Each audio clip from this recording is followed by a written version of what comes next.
بسم الله الرحمن الرحيم الحمد لله رب العالمين والصلاة والسلام على رسول الله وعلى آله وصحبه أجمعين. Welcome to episode 5 of the series The Authentic Statements of the Companions. And in this episode we'll take the statement of Abdullah ibn Masood r.a, in which he said, إن المؤمن يرى ذنوب كأنه في أصل جبل. The believer sees his sins as if he's standing next to a mountain. He's afraid that it would fall on him and crush him. Whereas the wicked person or the evil person sees his sins as if it's a fly that landed on his nose and he'd just shoot it away like this, as if it's nothing. Again, in this statement, Abdullah ibn Masood r.a is showing us that the difference between a true believer and a wicked person, an evil person, isn't necessarily that they don't do sins. Isn't necessarily that one of them, the believer, doesn't do sins and the wicked person does sins. But rather, it's showing, number one, that everyone falls into sins because everyone has shortcomings and mistakes, as the Prophet ﷺ told us.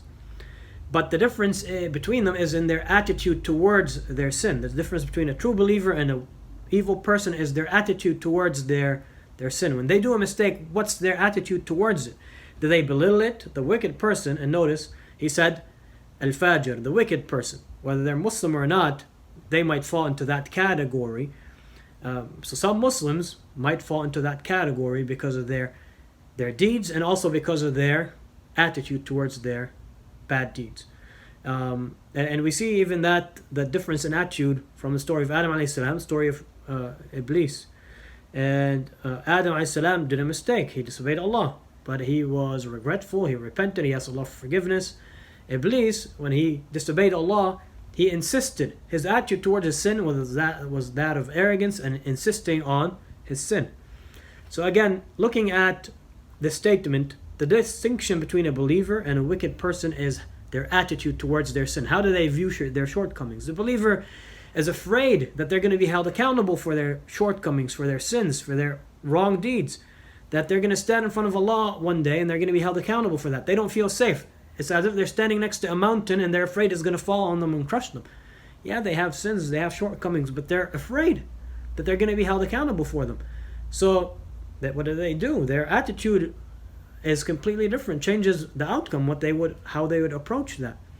Versus a wicked person, it's as if they don't care. It's as if they belittle their sins, as if it's a fly that landed on their nose, they just shoot it away. It's just something inconvenient that they don't even care or bother much about. And the Prophet ﷺ, we know that from his sunnah, from his ahadith, in which he warned us from belittling or looking down upon our sins, even the minor sins, because if we have that attitude, then we'll end up falling into too many sins, which will then destroy us. And the same thing, the Prophet ﷺ warned us about even belittling good deeds and looking down upon good deeds, even if they're small, because again, they add up as well. And even if someone's doing a lot of small good deeds, they add up and they have a lot of reward.